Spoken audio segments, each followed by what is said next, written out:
Senator Onesimus Sanchez hanya punya sisa waktu 6 bulan 11 hari sebelum dijemput maut kala dia menemukan perempuan idamannya. Dia berjumpa dengan gadis itu di Rosal del Fire, sebuah kota kecil yang seperti khayalan. Pada malam hari, kota itu menjadi dermaga tersembunyi bagi kapal-kapal penyelundup, dan siang harinya tampak seperti tempat terpencil yang paling tak berguna di tengah padang pasir yang gersang dan seakan berada di antah berantah, menghadap laut, begitu jauh dari segala takdir siapapun yang tinggal di tempat itu. Bahkan nama kota itu, yang berarti rumpun mawar, seolah lelucon belaka. Sebab satu-satunya mawar yang ada di sana dipakai oleh Senator Onesimus Sanchez pada suatu senja ketika dia berjumpa dengan Laura Farina.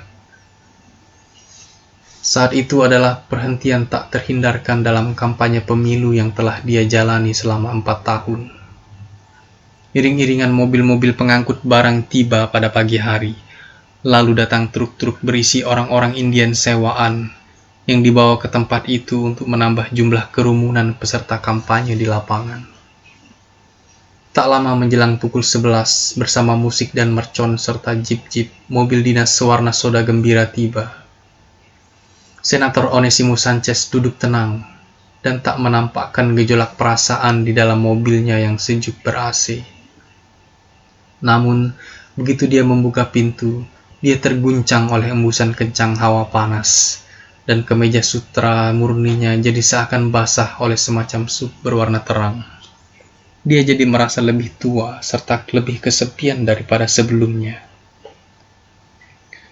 Dalam kehidupan nyata dia baru berusia genap 42 tahun, lulus dari Göttingen dengan pujian sebagai insinyur metalurgi dan seorang pembaca rakus buku-buku Latin klasik yang diterjemahkan dengan buruk sehingga tak memberinya banyak manfaat.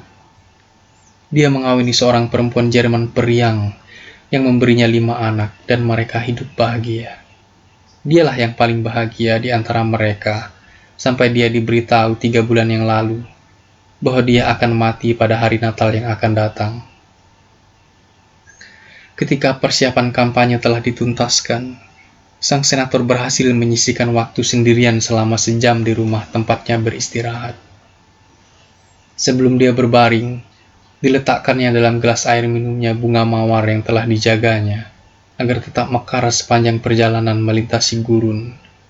Lalu dia menyantap makan siang sereal yang dibawanya dari rumah, untuk menghindari suguhan oseng daging kambing yang selalu menantinya pada hari-hari yang telah lewat.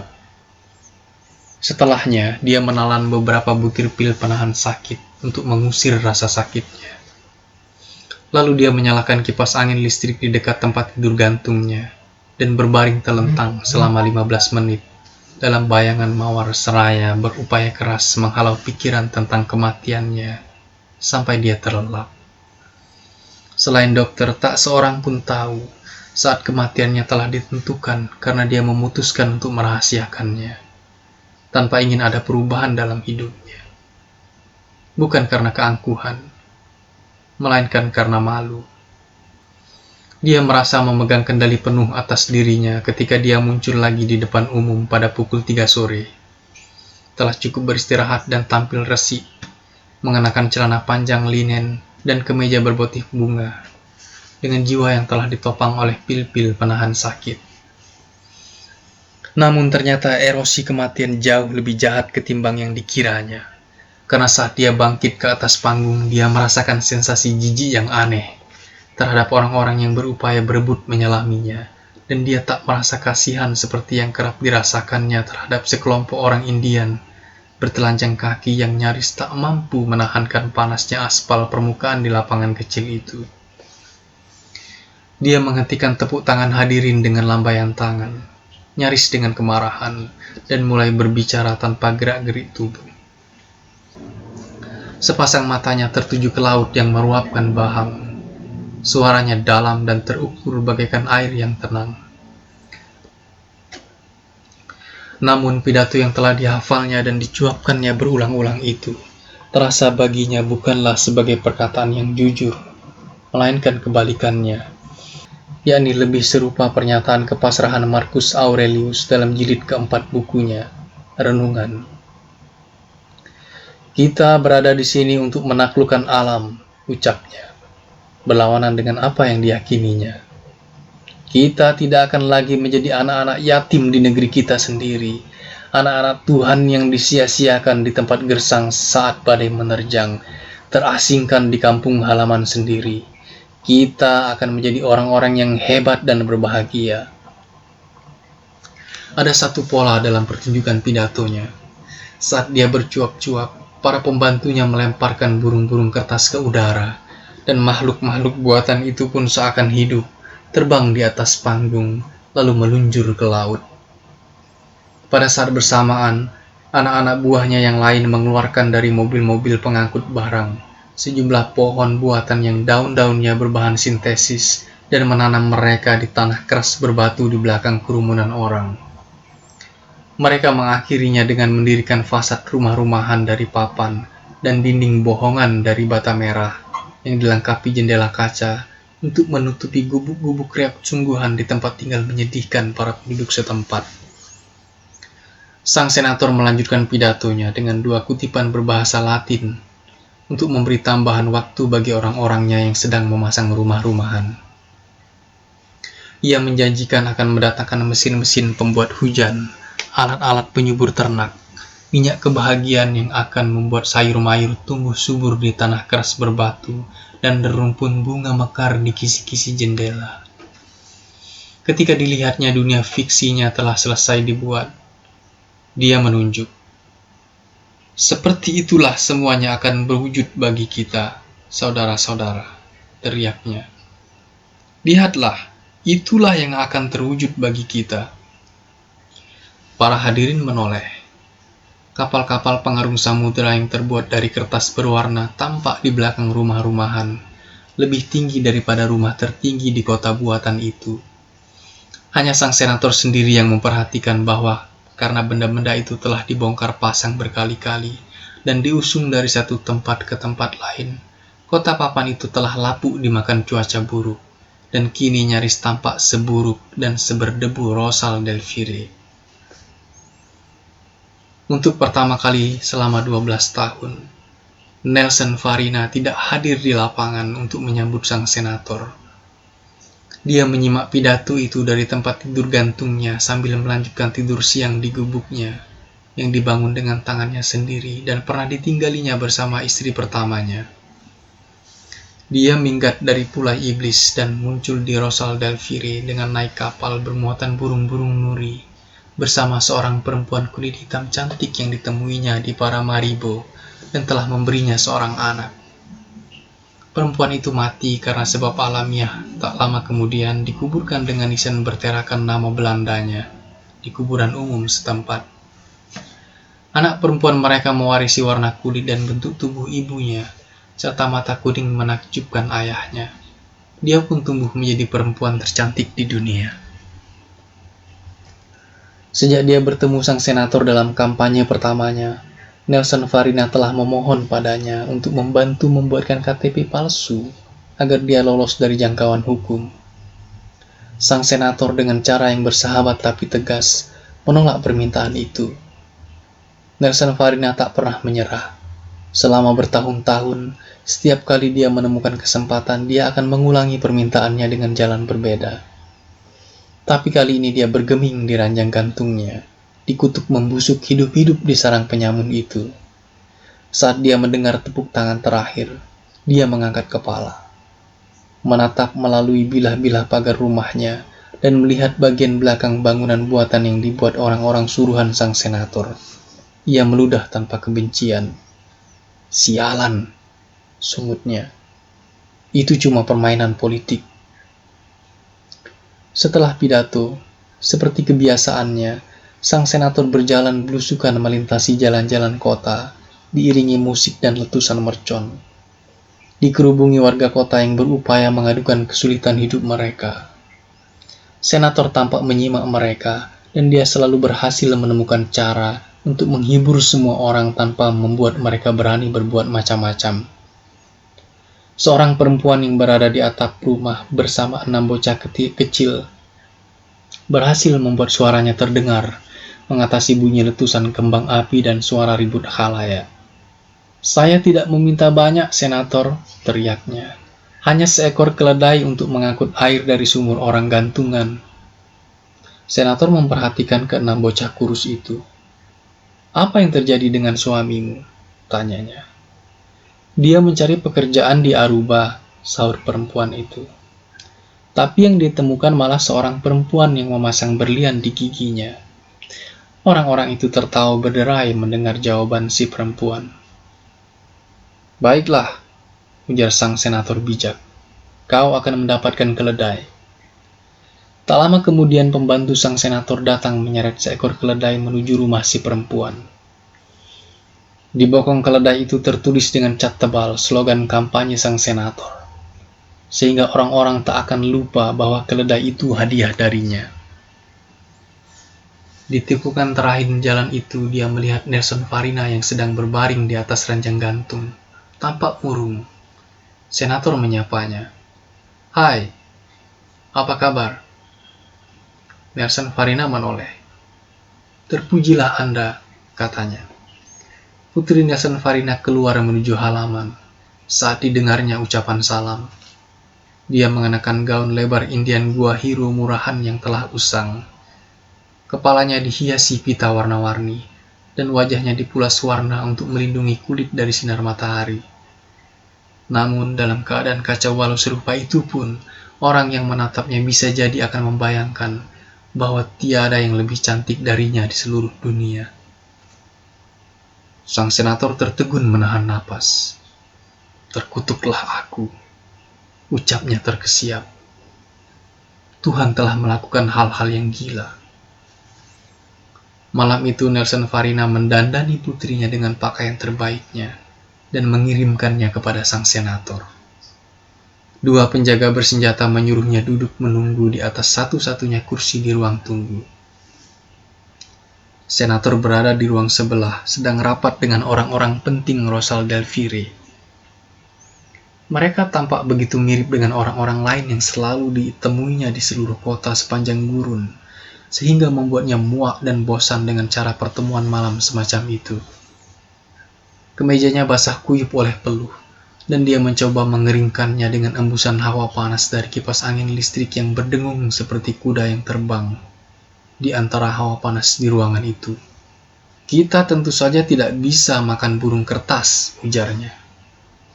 "Kita semua tahu bahwa pada hari ketika pepohonan dan bunga-bunga tumbuh di tumpukan kotoran kambing ini, pada hari saat ada ikan-ikan dan bukan belatung di lubang-lubang air, pada hari itulah tugas kita di sini telah selesai." Jelas bukan? Tak ada yang menyahut. Saat dia bicara, sang senator menyobek sehelai kertas kalender dinding dan membuat kupu-kupu kertas mainan darinya. Dia lalu melemparkannya tanpa tujuan ke udara. Kupu-kupu kertas itu tertiup angin dari kipas listrik dan terbang mengitari ruangan, lalu menyelinap keluar melalui pintu yang separuh terbuka. Senator melanjutkan berbicara. "Maka," katanya, "saya tak perlu mengulang apa yang sudah kalian ketahui amat baik. Terpilihnya saya kembali adalah demi kepentingan kalian semua, bukan demi kepentingan saya." Laura Farina melihat kupu-kupu kertas itu terbang keluar dari ruangan tempat rapat. Hanya dia yang melihatnya, sebab para penjaga di ruang tunggu itu tertidur di atas tangga, memeluk senapan mereka. Setelah meliuk-liuk beberapa kali, kupu-kupu yang besar itu terbuka lipatannya, menempel di dinding, dan terus melekat di sana. Laura Farina mencoba melepasnya dari dinding dengan mencongkelkan kuku-kukunya. Salah satu penjaga yang terbangun karena suara tepuk tangan dari ruang sebelah memperhatikan upaya sia-sia gadis itu. "Tak bakalan lepas," ujarnya dengan setengah mengantuk. "Itu dicat di dinding." Laura Farina kembali duduk saat orang-orang beranjak keluar dari ruang rapat. Senator berdiri di muka pintu ruangan dengan tangan memegang kenop pintu. Dia memperhatikan Laura Farina ketika ruang tunggu itu telah kosong. "Sedang apa kau di sini?" "Ayahku menyuruhku kemari," ujarnya. Sang senator mengerti. Dia menatap para penjaga yang terlelap, lalu memandang lekat Laura Farina yang kecantikan luar biasanya ternyata jauh lebih mengganggu ketimbang rasa sakitnya. Dan dia lalu menyimpulkan bahwa maut telah membuat keputusan untuknya. "Masuklah," katanya. Laura Farina berdiri terlongong di muka ruangan itu. Ribuan lembar uang kertas berterbangan di udara, berkelepak bagai kupu-kupu. Namun sang senator mematikan kipas angin, sehingga helai-helai uang yang berterbangan itu berjatuhan di atas benda-benda yang ada di dalam ruangan.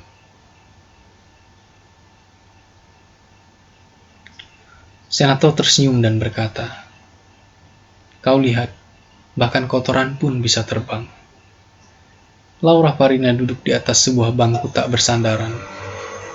Kulitnya lembut dan kencang, sewarna minyak mentah. Rambutnya serupa surai kuda betina muda, dan sepasang mata lebarnya lebih terang ketimbang cahaya. Sang senator mengikuti arah tatapan gadis itu yang terpaku pada bunga mawar. "Itu mawar," ujarnya. "Ya," sahut si gadis tanpa tampak takjub. "Aku pernah melihatnya di Ryohaka." Senator duduk di atas kasur lipat tentara, berbicara tentang mawar, seraya membuka kancing-kancing kemejanya. Di dada kiri, tempat dia membayangkan jantungnya berada di dalam rongga dadanya, ada sebuah tato bergambar hati tertusuk anak panah. Senator melempar kemeja kuyupnya ke lantai, lalu meminta Laura Farina membantunya melepas sepatu botnya. Gadis itu berlutut menghadap ranjang lipat. Senator menatapnya lekat-lekat. Saat gadis itu membuka tali sepatunya, sang senator bertanya-tanya, siapakah dari mereka berdua yang akan berakhir dengan nasib buruk gara-gara perjumpaan itu? "Kau masih bocah," ujarnya. "Percayakah kalau kukatakan umurku akan genap 19 bulan April ini?" tukasnya. Sang senator makin tertarik. "Tanggal berapa?" "11," sahut si gadis. Senator merasa lega. "Kita berdua Aries," ujarnya. Seraya tersenyum dia menambahkan, "Itu melambangkan kesunyian." Laura Farina tak memperhatikan perkataan sang senator, karena dia kebingungan bagaimana caranya membuka sepatu itu. Sementara sang senator kebingungan bagaimana harus bersikap terhadap Laura Farina, karena dia tak terbiasa dengan kisah cinta tiba-tiba. Seraya terus berpikir, dia merengkuh erat Laura Farina saat gadis itu berada di antara kedua lutut sang senator. Dia memeluk pinggang gadis itu lalu membaringkan diri di atas kasur lipat. Lalu baru disadarinya bahwa gadis itu tak mengenakan apa-apa lagi di balik gaunnya. Tubuh si gadis meruapkan aroma gelap binatang hutan yang merangsang, tapi jantungnya berdegup kencang. Kulitnya berkilat oleh keringat. "Ah, tak ada yang mencintai kita," lelaki itu mendesah. Laura Farina mencoba mengatakan sesuatu, tapi napasnya tersengal. Lelaki itu membaringkan si gadis di sampingnya, mematikan lampu sehingga ruangan itu jadi temaram dalam bayangan mawar. Gadis itu memasrahkan diri pada kemurahan hati sang takdir. Senator mengelusnya lembut, tangannya mencari-cari, nyaris tak menyentuhnya. Namun, di tempat dia berharap menemukan apa yang dicarinya, dia menyentuh semacam besi yang menghalanginya. "Apa itu?" "Celana dalam besi," sahut si gadis. "Astaga!" Lelaki itu berseru marah. "Mana kuncinya?" Laura Farina menarik napas lega. "Dipegang ayahku," sahutnya. "Dia meminta Anda mengirimkan utusan untuk mengambil kunci itu dan membawakannya sepucuk surat yang menyatakan bahwa Anda berjanji akan menolongnya dalam kesulitan. Sang senator makin marah. "Dasar berdebah!" gumamnya sebal. Lalu dia memejamkan mata untuk menenangkan diri dan berpikir dalam kegelapan. Dia membatin, "Ingatlah, tak lama lagi kau akan mati dan namamu akan dilupakan." Dinantinya gigil tubuhnya yang gemetaran memudar. "Katakan sejujurnya, apa yang kau dengar tentang diriku?" tanyanya kemudian. "Yang sejujurnya?" "Sejujurnya." Mereka bilang Anda lebih buruk daripada politikus lainnya karena Anda berbeda, ungkap Laura Farina. Sang senator tidak marah. Dia diam membisu cukup lama dengan mata terpejam. Ketika dia membuka lagi matanya seolah-olah dia telah mendapatkan kembali nalurinya yang paling tersembunyi. "Baiklah," dia memutuskan. "Katakan kepada ayahmu yang keparat itu bahwa aku akan membantunya. Jika Anda mau, aku akan mengambil sendiri kuncinya," ujar Laura Farina. Senator menahan gadis itu. "Lupakan kunci itu dan tidurlah sejenak bersamaku. Nyaman rasanya bisa bersama seseorang saat kau begitu kesepian." Si gadis menyandarkan kepalanya pada bahu lelaki itu. Dengan mata terpaku menatap mawar.